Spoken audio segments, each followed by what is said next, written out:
Looking for a summer experience your child will never forget? Camp Paw Print and Camp Wildside at Dane County Humane Society offers unforgettable opportunities to learn, explore, and grow while having fun. Perfect for kids age 7 to 12, Camp Paw Print features hands-on animal encounters, crafts, themed lessons, and more. For youth ages 12 to 15, Camp Wildside offers unique themed focus on wildlife exploration, nature adventures, and conservation activities. Make lasting memories with these one-of-a-kind camps. Register today at giveshelter.org/education. One of the holy grails of yearly bike rides is coming up. Loop the Lake is on Saturday, June 20th, starting and ending at the Eastside Club on Monona Drive. Gear up for an at-your-own-pace 13-mile ride around the gorgeous Lake Monona. You'll get food, beverages, a t-shirt, and, of course, local pride.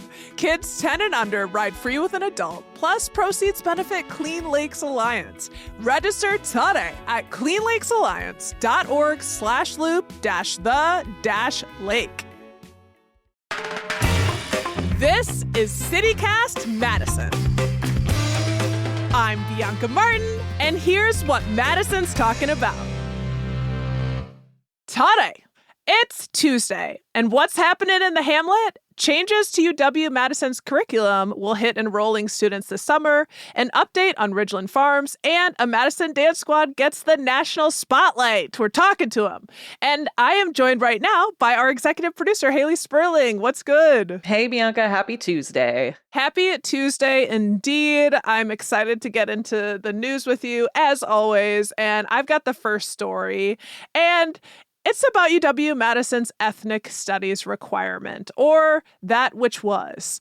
I'm pulling this from Madison's student paper, The Daily Cardinal. Sonia Bendre reported a piece entitled, UW-Madison Removes Ethnic Studies Requirement for Incoming Students.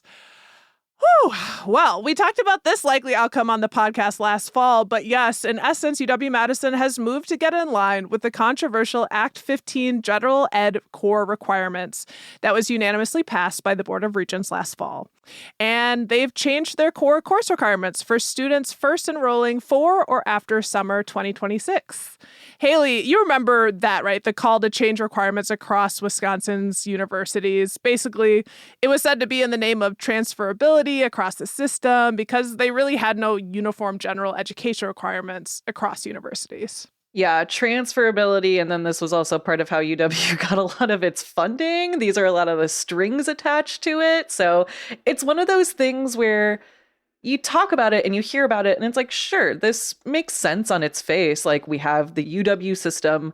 I refuse to call it the Universities of Wisconsin. I'm sorry. But like these credits, these classes should be transferable, should be easy enough. And they weren't. So like I said, on its face sounds like a good thing, but I'm sure as you're going to tell us, digging deeper, I know I have a lot of questions and I know there was a lot of pushback. And despite approval, like people don't like this plan, which is giving me major red flags, especially when the people who are going to be impacted by it the most, being, staff, faculty, and students, are really saying like, hey, slow down here.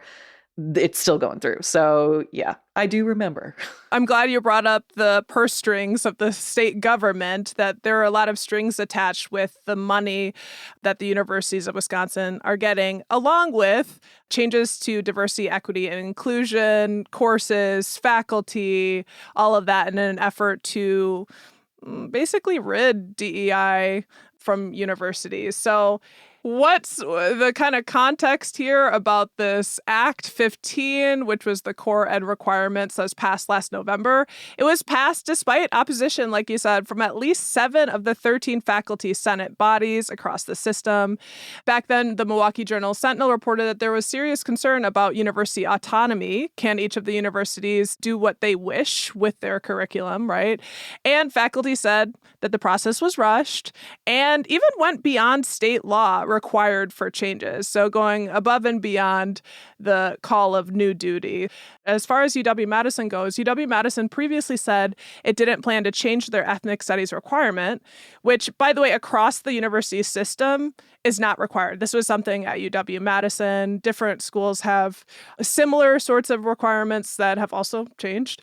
But by name, the ethnic studies requirement really will no longer exist for newly enrolling students, despite UW saying that they weren't going to change their ethnic studies requirement. Basically, you can still find the courses previously identified as ethnic studies courses in the new categories the university has rolled out, but the categories have broadened, and you'll likely find those courses under the umbrella of civics and perspectives. So, core Gen Ed new format is civics and perspectives, changing language. Alarm bells are going off for me. Putting the words civics and perspectives together is also setting off alarm bells for me. Yeah, it's just like, what are we doing here? Whose perspective exactly? Because the point of the ethnic studies requirement was to expose people, enlighten students to other groups of people that they are not familiar with, to generally underserved communities, underrepresented groups of peoples, underrepresented cultures. And now we're getting perspectives. Like, okay.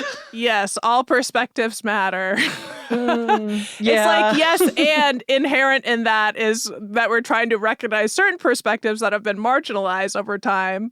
Just to pull UW-Madison's Civics and Perspectives course, the course requirement is to, quote, examine the experiences and contributions of persistently marginalized racial or ethnic groups in the U.S.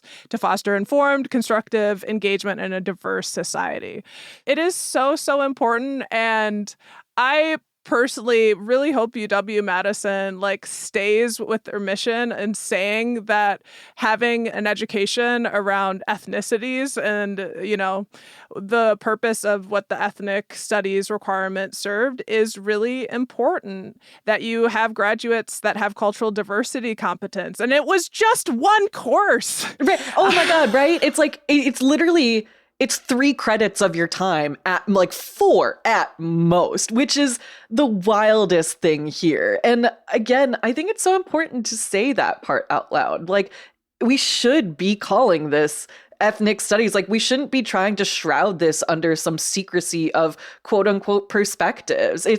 I can go on a whole tangent about biases and journalism and whatnot. I have this conversation often with people, but it's so important that we're able to identify these different biases in ourselves and to see things in other people and to know how to name those and to know how to clock that so that you can address it in the future and either use it to your advantage or not. But coming from a place of compassion, oh man. Coming from a place of compassion. And also, I'm just have this in my craw right now, in my own life. I had heard something from someone who graduated from the University of Wisconsin-Madison saying that a certain group of people were ethnic. And it's here's the thing about that. We all have ethnicities, and it is a social construct. And this was a white woman.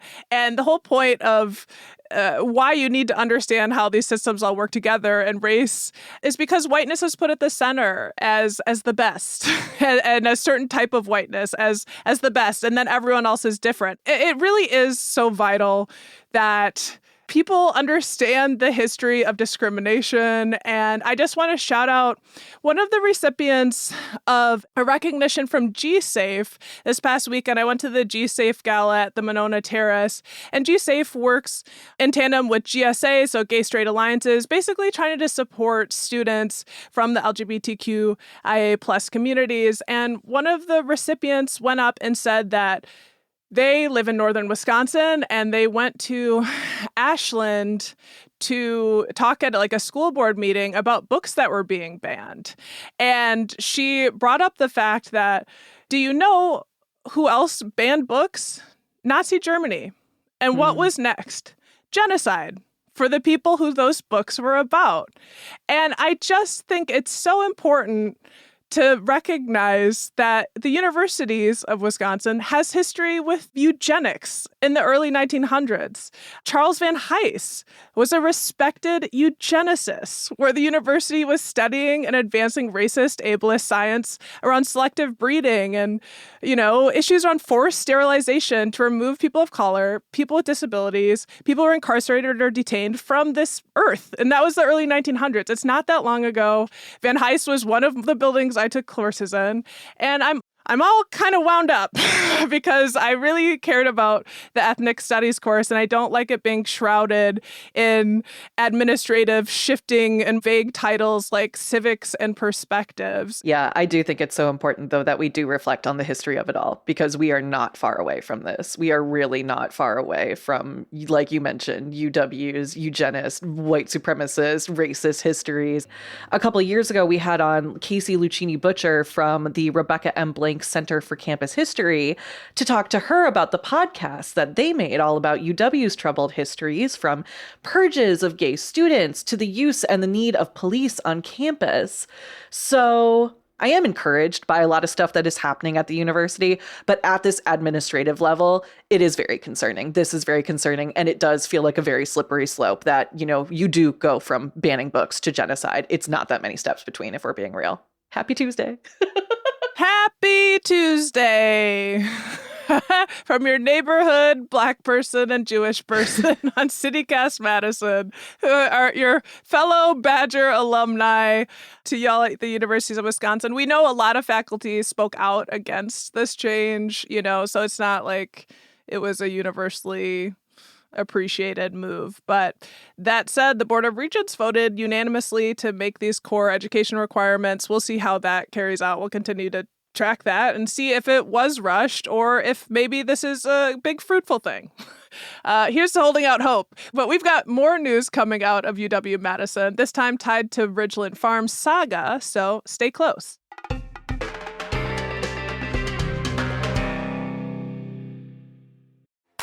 Literacy is the moment. Madison Reading Project's mission is to connect our community with free books and literacy resources that ignite a love for reading and affirm and reflect the diversity of young readers. And y'all, they truly put on one of the coolest events of the year. Every year, Madison Reading Project hosts a paper fashion fundraiser to behold, and it supports children's book access and free literacy programs called Red E to Wear, and the creativity is unparalleled. Ready to Wear is on June 11th from 6 to 9 p.m. at the Sylvie. This year's theme is out of this world. Get your tickets today at madisonreadingproject.com/readytowear2026 and gather your best mates. You can get the best ticket price when you buy a 4-pack, so you get your friends together and enjoy this one-of-a-kind night.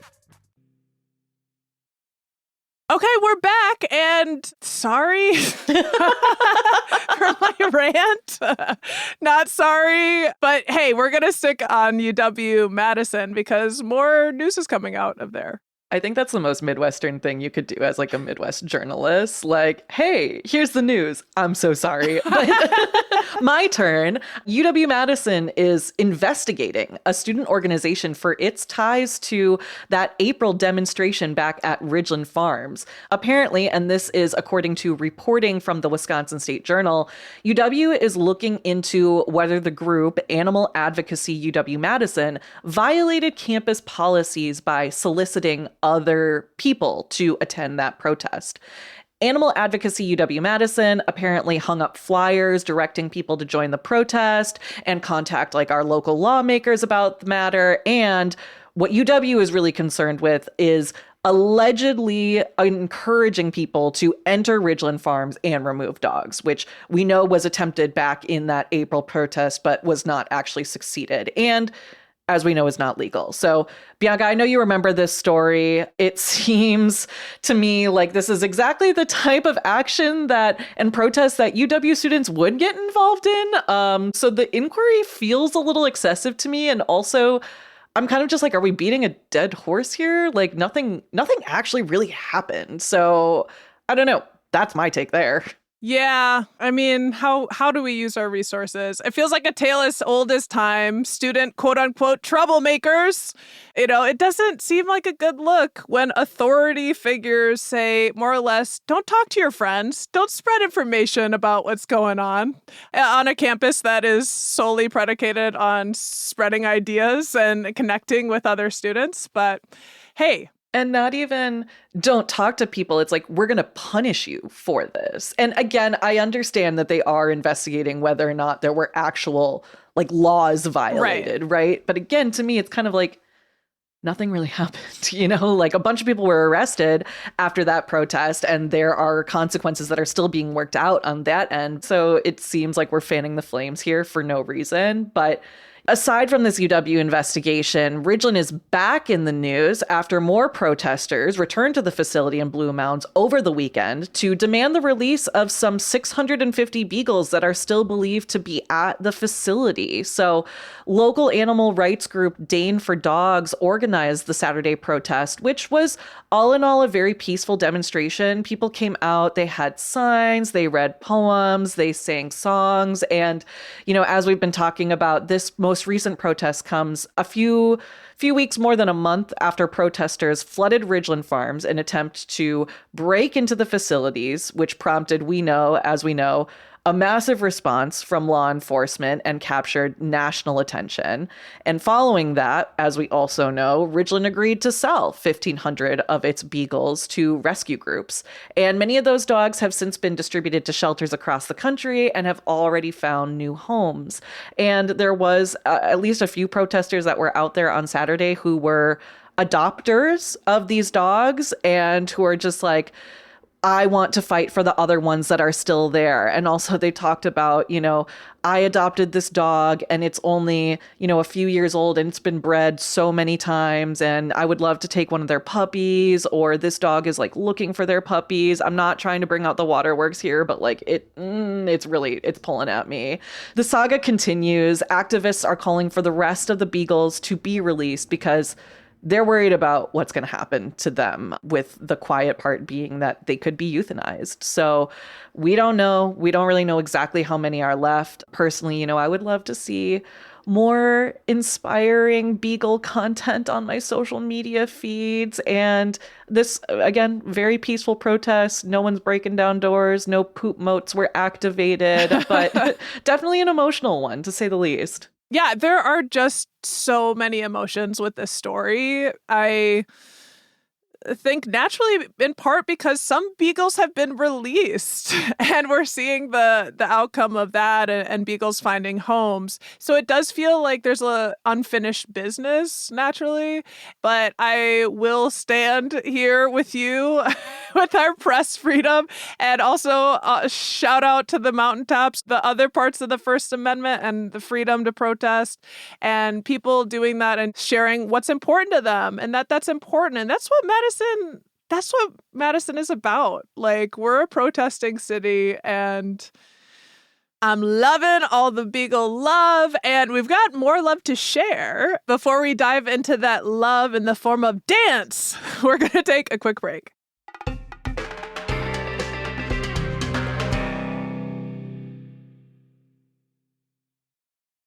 Alrighty, for this week's edition of Good On Ya, we've got an audition we're waiting for. A local dance troupe, Barrio Dance Factory, has auditioned for America's Got Talent. Season 21 premieres tonight, and we're hoping to see Madison represented on our television or tablet screens. Joining me now are two of the leaders of the squad, AJ Juarez, director and founder of Barrio Dance. AJ, hello. How are you? Thanks for having us. This is so fun. And we're also here with Nicole Juarez, assistant director at Barrio Dance. Hi, Nicole. Hi.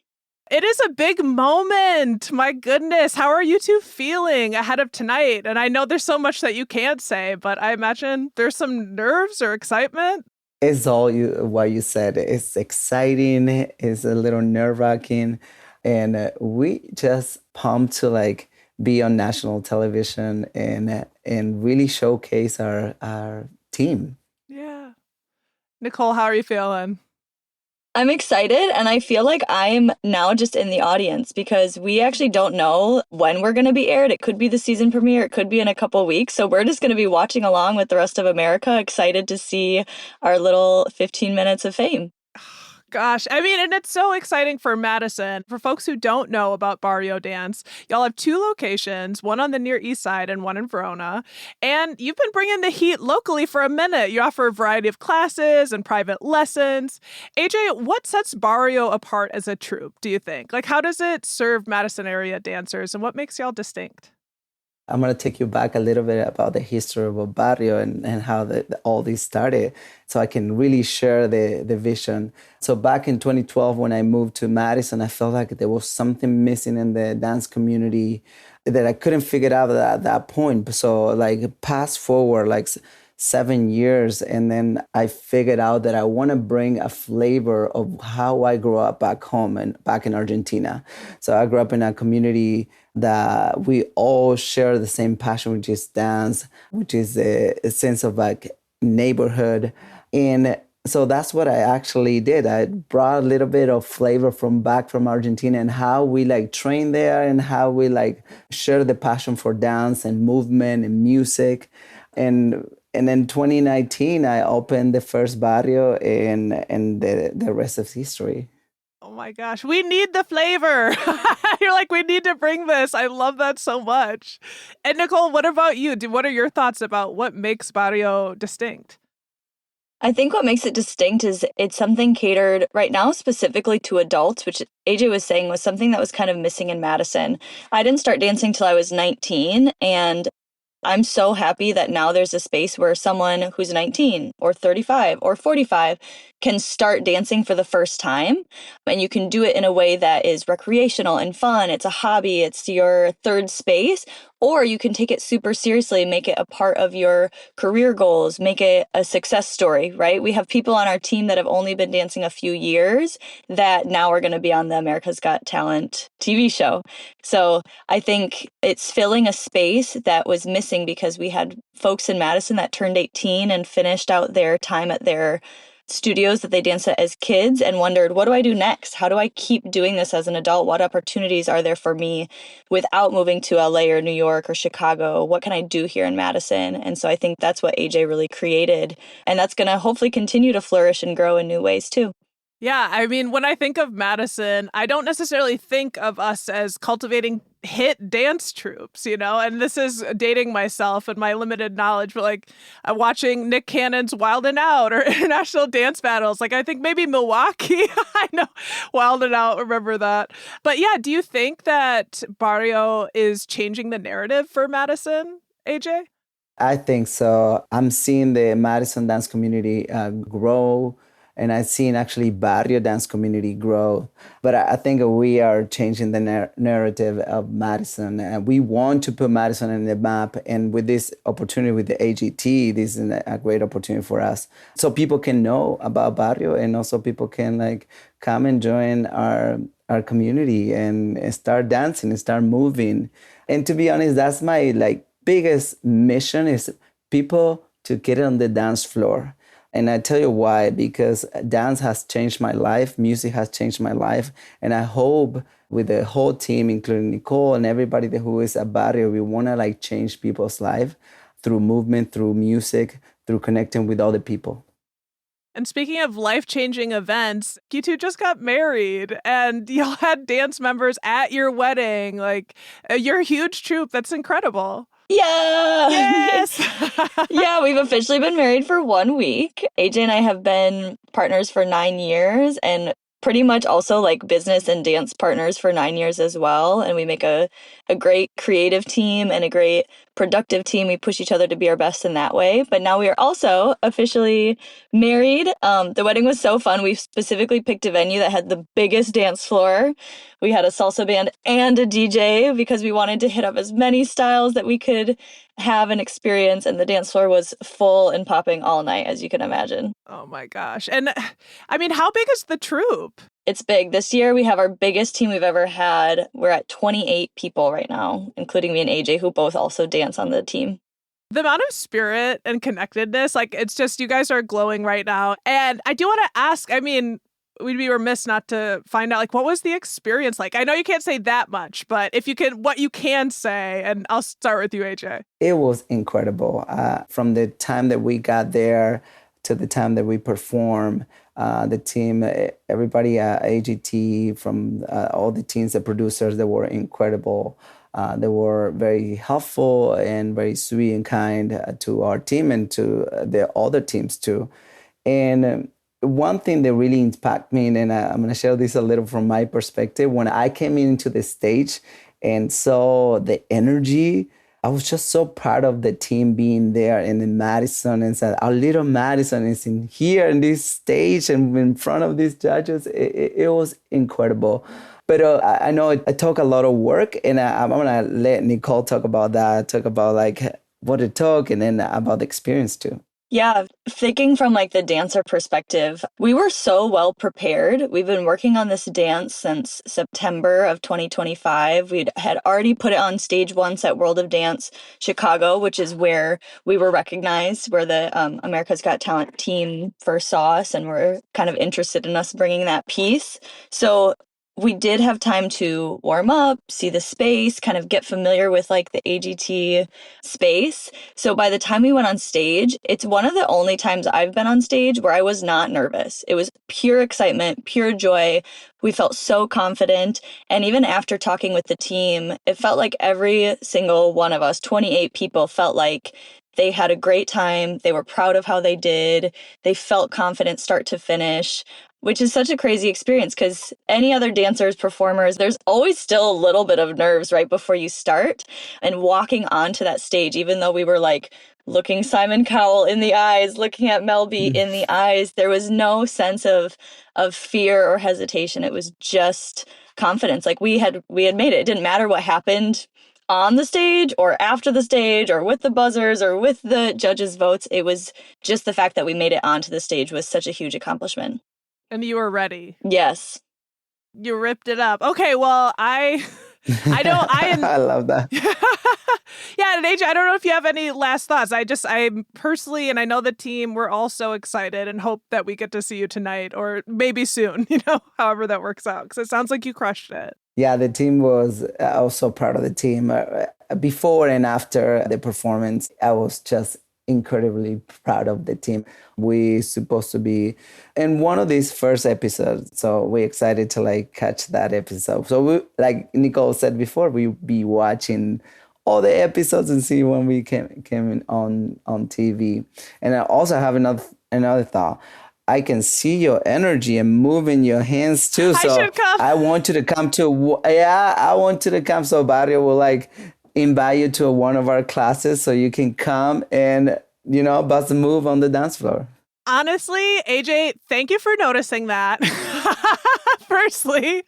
And secondly, I'm wearing a red dress today when my favorite emoji is the red dress salsa dancer. And I did try to learn a little salsa at a Cardinal Bar years back. You go and people will kind of show you the moves. But I do need a little training. So yes, I would definitely love to come through.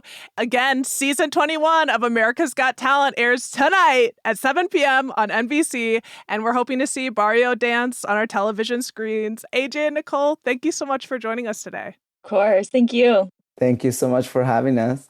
And hey, before we sign off today, we have one final bit of news. Very exciting. It's that time of year. Haley, what's going on? It is Best of Madison season, and CityCast Madison has made it to the final rounds for Best of Madison in both the Best Podcast and the Best News Website categories. Hey, we love to see it. Yes, we got to do so many happy dances. We know bread and butter is podcast. We have won gold in Best Podcast 3 years running, trying to make it 4. But I'm really coming with a vengeance for this news website because Vengeance.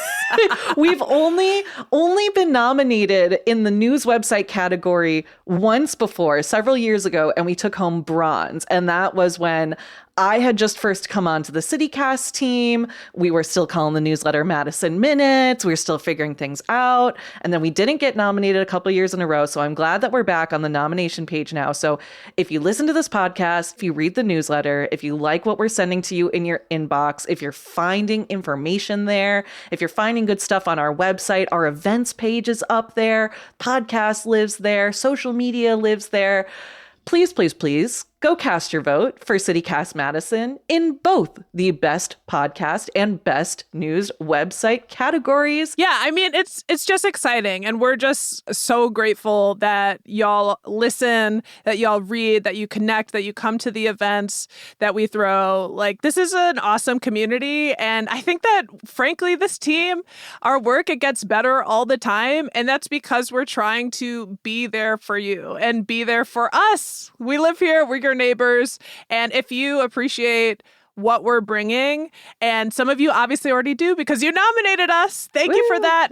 Take us to the finish line. Keep us best of Madison for this podcast. Make us best news website. We will have a link in our show notes. You can vote all throughout this month and tell your friends too. Why not? Spread the love. And that does it for today's episode. Vote for us, Best of Madison. Haley Sperling, you are the best. Thank you for joining me. Oh, you're the best, Bianca. Let's do this again sometime.